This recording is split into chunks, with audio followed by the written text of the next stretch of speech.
Olá, companheiras, olá, companheiros, saudações petistas. Sejam muito bem-vindas e muito bem-vindos a mais uma edição do podcast Em Tempos de Guerra, a Esperança é Vermelha.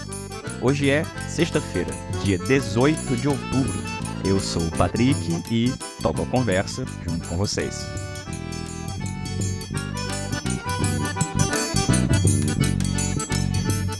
No episódio de hoje, eu, Patrick, comento com vocês sobre o cenário internacional.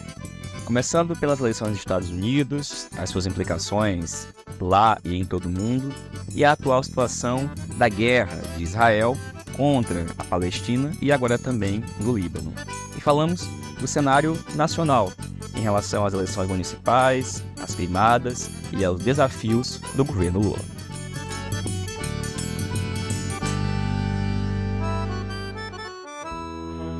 E pessoal, começamos a edição de hoje falando das eleições nos Estados Unidos. Afinal de contas, hoje, dia 18, faltam menos de 20 dias para a grande terça-feira. Pois é, no dia 5 de novembro, numa terça-feira, o povo dos Estados Unidos vão às urnas para eleger próximo ou a próxima presidente da República.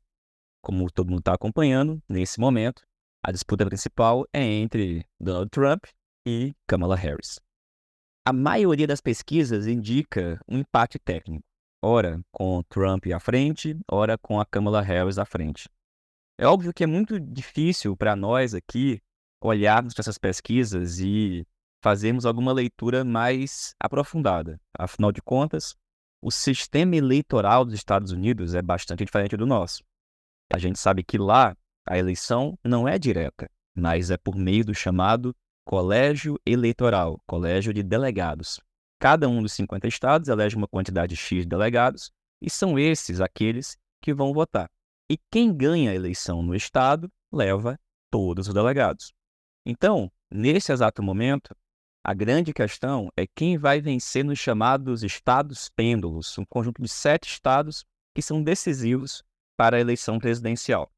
Deles, um dos mais importantes, a Pensilvânia, aonde também existe nesse momento um empate técnico. A CNN, por exemplo, divulgou uma pesquisa hoje em relação ao Arizona e à própria Pensilvânia, que demonstra mais uma vez uma oscilação. Ora o Trump com 50, a Kamala com 48, ora a Kamala com 48, o Trump com 47, 46. E o fato é que é um cenário de grande indefinição. E o que vai acontecer lá daqui a pouco mais de 2 semanas tem implicações, obviamente, para os Estados Unidos, mas também para o conjunto da situação política e econômica internacional. Óbvio que não dá para a gente ter nenhum tipo de ilusão com o que vai acontecer de positivo, independente deste resultado. Afinal de contas, a gente está vendo a administração Biden retomar uma política iniciada na administração do Barack Obama de incentivo e apoio às guerras. Mesmo que nós, nesse momento, estejamos vendo uma suposta posição dos Estados Unidos condenando os mais recentes ataques de Israel contra o Líbano e a ofensiva absurda, genocida contra a Palestina, o fato é que são os Estados Unidos os principais financiadores do regime sionista, o principal responsável por armar o exército de Israel contra o povo palestino e agora também na sua guerra contra o Líbano. E o fato é que uma possível administração da Kamala Harris ou do Trump, nesse sentido, talvez muito pouco se altere. Todavia, isso tem implicações para o que nós vamos viver aqui no Brasil, em especial no que diz respeito ao nosso enfrentamento contra a extrema-direita, que tem no Trump uma das suas principais figuras. Bom, sabemos que nesse momento o Bolsonaro está inelegível, mas que ele e o seu campo, a extrema-direita, vão disputar a presidência em 2026. Tendo Trump como apoiador, certamente vão estar mais fortalecidos. Mas sem engano, isso não significa, obviamente, que uma possível administração da Kamala Harris e os interesses do Estado profundo dos Estados Unidos também não se mobilizem nesse mesmo sentido, a depender das circunstâncias e de como vai ficar a situação política interna aqui no Brasil ao final das eleições municipais e a situação econômica ao longo do ano de 2025.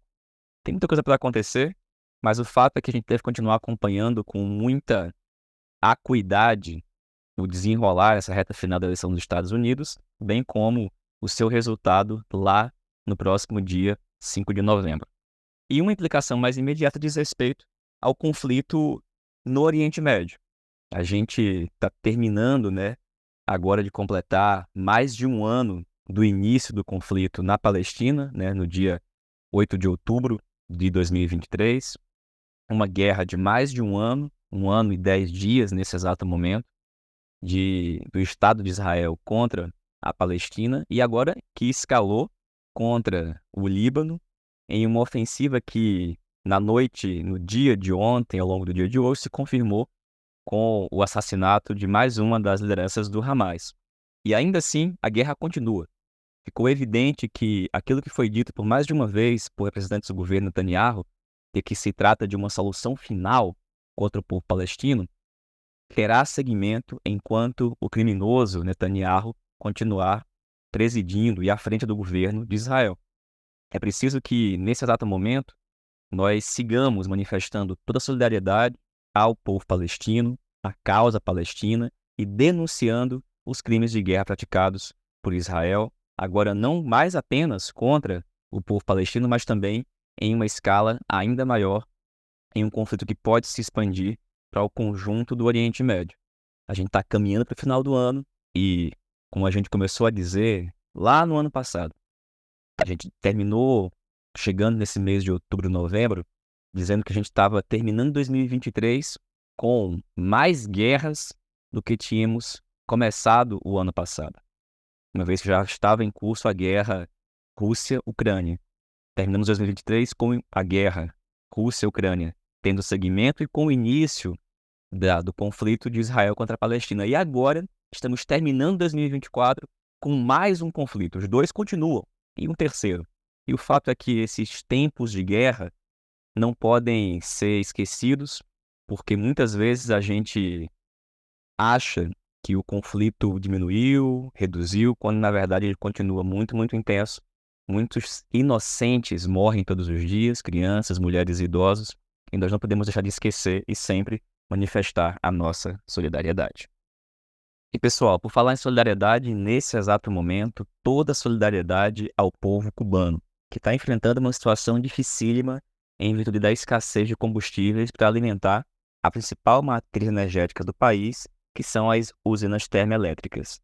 E o fato é que o embargo criminoso dos Estados Unidos contra a ilha tem causado situações como essa constantemente.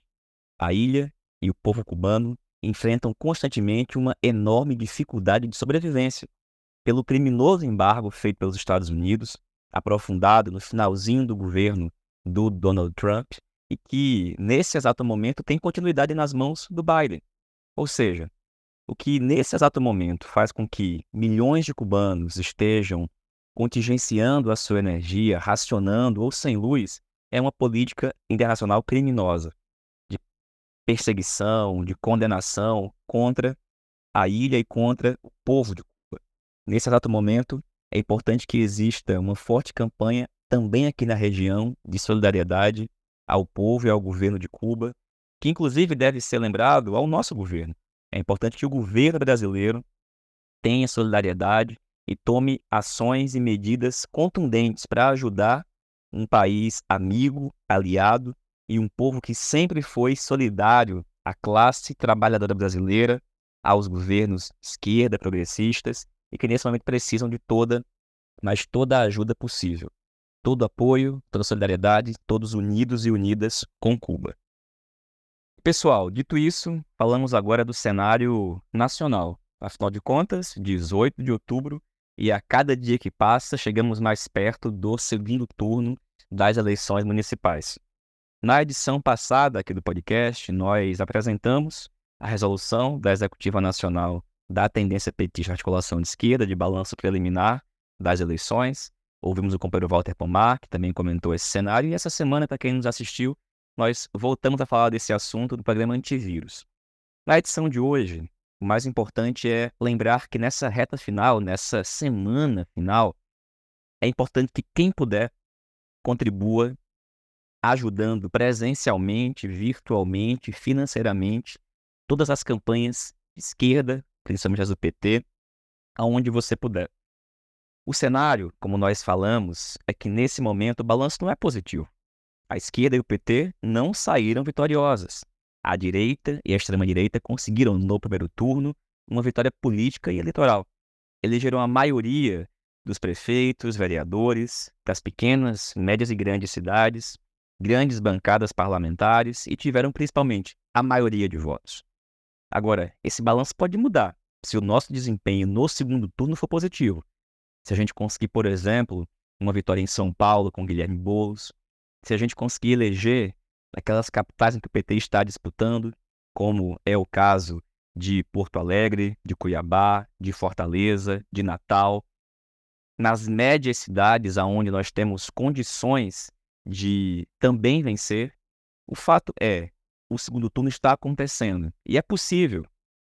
Óbvio, as pesquisas, nesse momento, não devem ser a nossa bússola. Mas, inclusive, algumas delas apontam no sentido de uma possível vitória nossa em grandes e importantes cidades, em algumas capitais. Óbvio, o caso de São Paulo é muito delicado, é muito difícil, mas é possível. Viradas já foram dadas, como é o caso, inclusive, do Haddad, lá em 2012. Óbvio, a situação agora é muito diferente, o candidato é uma outra pessoa, mas com mobilização, organização, determinação e transpiração, é possível. O fato é que agora tem gente já, às vezes, jogando a toalha, dizendo que não vai dar. Bom, não pode ser essa a postura e a posição dos militantes do PT. É engajamento total dentro de todas as possibilidades de cada um e cada uma para que nós tenhamos um segundo turno exitoso.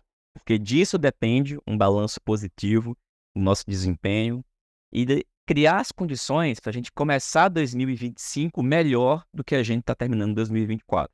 Por quê, gente?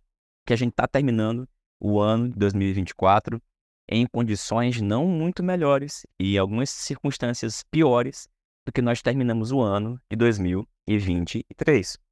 Estamos terminando 2024, esse mês de outubro, amargando, nesse momento, uma derrota eleitoral, uma situação ambiental catastrófica, com as queimadas que continuam acontecendo, mesmo que tenham sumido dos noticiários, mas as queimadas continuam acontecendo em diversas regiões do país. A situação, por exemplo, do sistema elétrico em São Paulo, né? Nesse exato momento, na noite de hoje, dia 18 de outubro, ainda dezenas de milhares de pessoas continuam sem energia em São Paulo e a gente não pode perder ou deixar passar a oportunidade de fazer uma crítica contundente à política de privatizações que levou a Enel a assumir essa condição de não se responsabilizar pela vida das pessoas. Tem gente que está precisando de energia para manter, por exemplo, o respirador de pessoas doentes e não tem, porque a empresa simplesmente não é capaz ou não está interessada em resolver rapidamente um problema tão sério como esse. A gente está terminando o ano de 2024, chegando pertinho agora do final do ano, em circunstâncias e condições muito, mas muito difíceis. Também na região nordeste do país, onde a seca voltou com uma grande intensidade, a ausência de chuvas no Nordeste, o excesso de chuvas no Sudeste. E o fato é que a situação do país nesse momento, globalmente falando, não é boa. Mesmo que alguns índices econômicos sejam positivos, a análise global não é das melhores. Para que a gente possa começar o ano que vem em condições melhores, vitórias eleitorais, políticas são necessárias e, obviamente, uma mudança e uma ação mais enérgica por parte do governo do presidente Lula para lidar com esses e outros problemas. E é fazendo esse alerta e conclamando todo mundo a se engajar mesmo nessa reta final de eleições que a gente encerra a edição de hoje do nosso podcast.